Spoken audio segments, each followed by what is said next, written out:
It's all about expectations, right? At the end of the day, we are at the whim of what the developers think about Baiken. That's it. Can't do any more than that. How they view Baiken will be the impact to any changes that she gets. I don't think she's in a position that gets her nerfed or buffed. Just within the landscape of how most people feel about her. Not my personal take on her, but most people see her generally as a complete character. Most people. Now, how that reflects on her, or where she stands in the tournament, or how you generally feel about playing her just day to day, will obviously vary. And it will also vary depending on who you're playing and who you are. Some people are on floor 9 and they feel like she's just right. There are people in Celestial who think otherwise, and there are people in tournaments who think otherwise. You will get varying opinions. But the only one that counts at the end of the day are the developers and how they see the character and how it fits her for this iteration of Guilty Gear. Now, I say that in the vein of if she even gets new moves, which I doubt. And I'm not trying to doom, I'm not trying to cope, I'm not trying to do any of that stuff.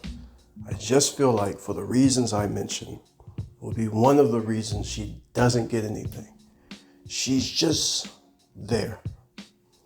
She's not Sin, she's not Anji, she's just there. She's not Happy Chaos or Leo, and because of that, she may not change much. But it all just depends on what we get. But what we are getting are universal mechanics, and maybe we can use that to our advantage. But even with that, the properties these moves have seem to be very specific, again, to how they see the character using it. So if Gold Lewis gets invulnerability against the Axel and the Trailer, that didn't translate over to Happy Chaos, who just gets more pressure. The Happy Chaos shouldn't get anything, but it is what it is. Bridget gets a wall bounce.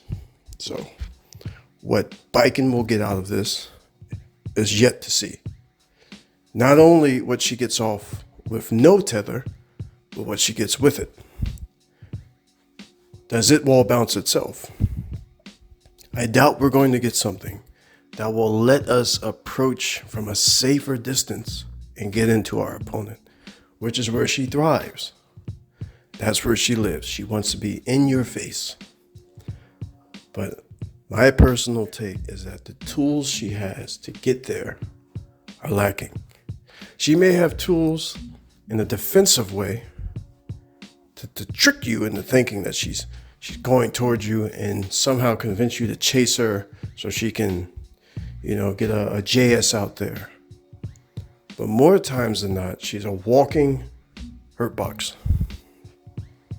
Her moves out there stay. They're very vulnerable to 6P. Even a trade will get her in trouble because her hurt box is so bad.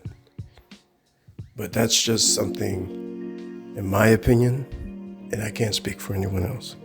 All I can do is play her in a way that I enjoy her at a level I feel, and as others may feel, is good. And I believe I've done that as much as I could.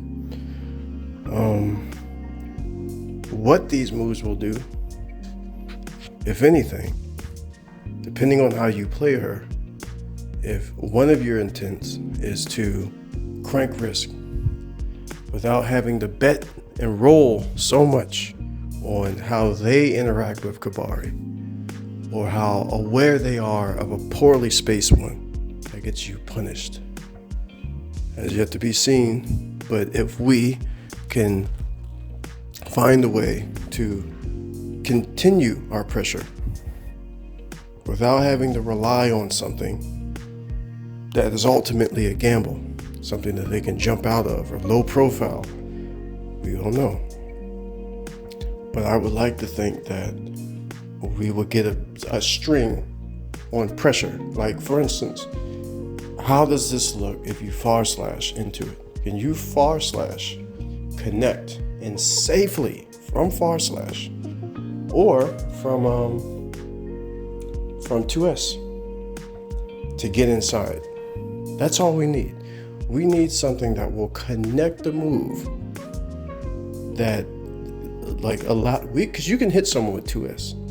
2S doesn't really get you anything if they block it. It only gets something if it's counter hit. You're not getting much out of it. If you can 2S or / it doesn't get 2K or 2D or low profile or anything like that, will that allow us to get in? Again, it just depends on the properties of the move universally, and that specifically to what they want to give her. I can only hope that her presence thus far in these tournaments have given them a window into how they'll modify that for her. So it just depends. I remember in season 1, people did not think she deserved any buffs at all. They thought she was a perfect character then. So, what we have with this new defensive move too is also interesting, because a lot of what her, as far as getting damage off of an opponent, is to knock them down and go into the 50-50. She has an instant overhead, use it. But what will be seen of that if you can spin burst meter to block both high and low? What does that mean for her? What does that mean for the bread and butter Baiken? Goes for the knockdown, instant air dash into tatami, and then either 2K 2D or after, or into the Yozanson's ladder combo.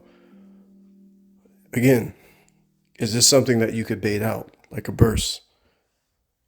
What I know is that I've always tried to use her in a way that's fun for me, so I can keep playing the game and enjoying it. And for me, that's a left-right mix.